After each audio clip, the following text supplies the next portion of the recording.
முருகாச்சரணம். நம்ம கந்தபுராணத்தில் நவசக்திகள் உண்டானத்தையும் அந்த உமாதேவியாரை ஒத்த அவா முக்கண்மூர்த்தியின் கருணையினால் கர்ப்பம் தரிச்சத்தையும் நம்ம பார்த்தோம். அப்போ தேவியார் அதில் சினங்கொண்டு நீங்கள் பல காலம் இந்த கர்ப்பத்தோடையே இருக்க கடவுன்னு சபிச்சுடுறாங்க. இந்த சாபத்தை கேட்ட நவசக்திகள் அஞ்சி நடுங்கிறாங்க, உடல் வேர்க்கிறாங்க.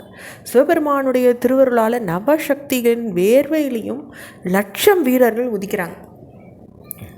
பொன்னாடை உடுத்திண்டு வாளையும் பலகையையும் கரத்தில் ஏந்திண்டு இடியேரணைய சொல்ல உடையவாளாக இருந்த அந்த வீரர்கள் கண்ணுதற்கடவுளான சிவபெருமான் முன்ன நின்று திருவடிகளை இறைஞ்சி துதிச்சு நிற்கிறாங்க.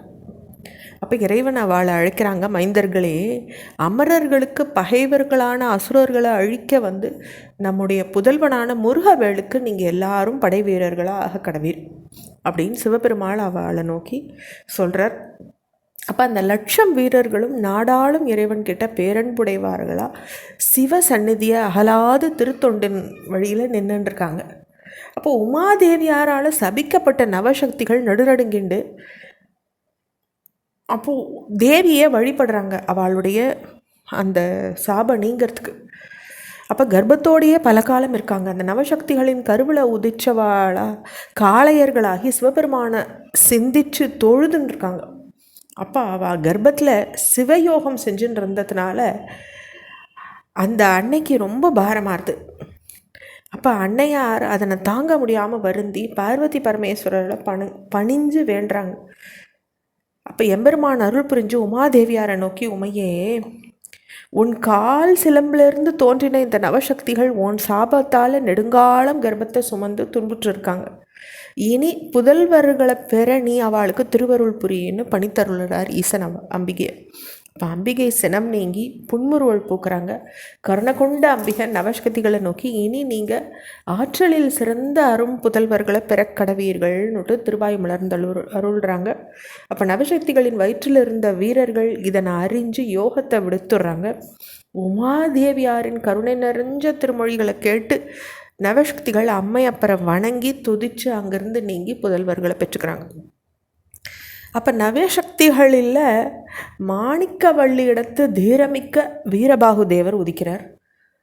மௌத்திக வள்ளியின் இடத்துல வீரகேசரியும், புஷ்பராக வள்ளியின் இடத்துல வீரமகேந்திரரும், கோமேதக வள்ளியின் இடத்துல வீரமகேஸ்வரரும், வைடூரிய வள்ளியின் இடத்துல வீரபுரந்தரரும், வைரவல்லியின் இடத்து வீர ராகத்தவரும், மரகத வள்ளியின் இடத்துல வீர மார்த்தாண்டரும் உதிக்கிறாங்க.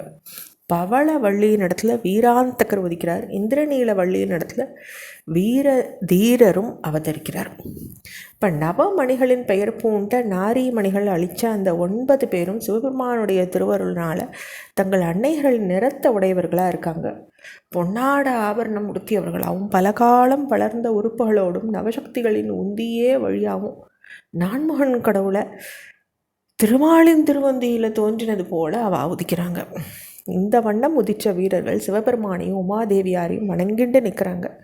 இப்போ எம்பெருமான் உமாதேவியாரை நோக்கி, புவனேஸ்வரி, இவா நம்முடைய மைந்தர்கள், ரொம்ப அறிவுடையவா, ஆற்றலுடையவா அப்படின்னு சொல்கிறார். உமாதேவியார் அந்த மைந்தர்களுக்கு திருவருள் புரிகிறாங்க. சிவபெருமான் அவளை எல்லாருக்கும் தனித்தனி வாழ் கொடுக்குறார். 1,00,000 மைந்தர்களோடு நீங்களும் சேர்ந்து உங்கள் தலைவனான ஆறுமுகனுக்கு ஏவல் புரிஞ்சுண்டு வாங்கன்னு சுவாமி அவளுக்கு அருள் புரிகிறார். இதோடு நம்ம துணைவர் வரும் படலத்தை முடிச்சுக்கிறோம். அடுத்து சரவணப்படலம்.